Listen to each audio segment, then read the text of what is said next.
सत्ताधारी आमदार संजय गायकवाड यांनी बोगस मतदानावर आवाज उचललेला आहे.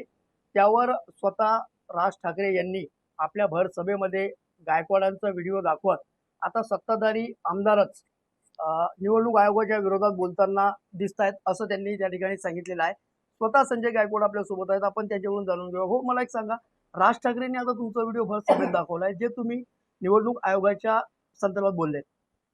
बघा, हा विषय सत्ताधारी आमदारांचा किंवा विरोधी पक्षाचा नाही.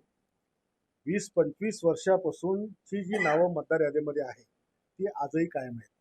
ती लोक जिवंत आहेत नाही आहेत.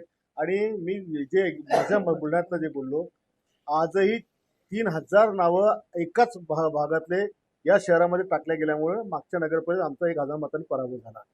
म्हणून याच्यामध्ये सत्तेतला आमदार किंवा विरोधातला आमदार मतदार यादी निवडणूक आयोगाने ते क्लीन का करत नाही? 25-25 वर्षाची नावं ते का काढत नाही? डबल नावं ते का काढत नाही? महाराष्ट्रभर जवळपास कितीतरी लाख नावं हे डबल असतील, पण डबल नावं यांना काढायला अडचण काय?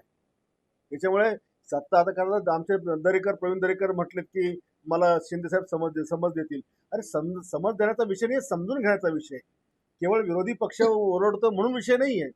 तर ही नावं 15 वर्ष आधीचं जे सरकार होतं किंवा 20 वर्षाचं सरकार होतं त्याच्या काळात तीच होती. आज ती काढणं एवढंच आमचा आग्रह आहे.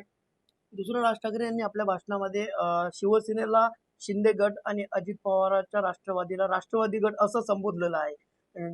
त्यांना चिन्ह मिळाल्यानंतरही कसं पाहताय? बघा, आता कोणी काय गट म्हणू की काय, आम्हाला निवडणूक आयोगाने दादांना पण त्यांचं पक्षाचं नाव दिलं आणि चिन्ह दिलं, आणि आम्हाला पण वंदनीय बाळासाहेब ठाकरेंचे शिवसेना हे नाव दिलं आणि धनुष्यबाण दिलं आहे. पण कोणाच्या म्हणण्याने आमचा धनुष्यबाण किंवा घड्याळ हे काही कुठे जाऊ शकत नाही. त्याच्यामुळे आमचा पक्षच आहे. बुलढाण्यामध्ये जे बोगस मतदान झालं त्या भूमिकेवर तुम्ही आजही ठाम आहात. ते नावं वगळण्यासाठी काय प्रयत्न असतील?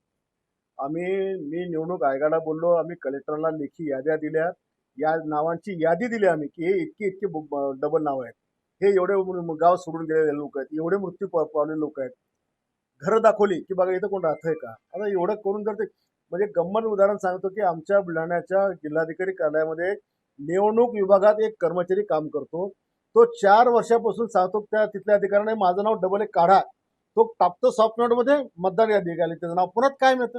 म्हणजे निवडणूक विभागाच्या ऑफिस मधल्या कर्मचाऱ्यांचं नाव तो सांगून जर 4-5 वर्षात निघत नाही, ते परत येतं, याचा अर्थ काय?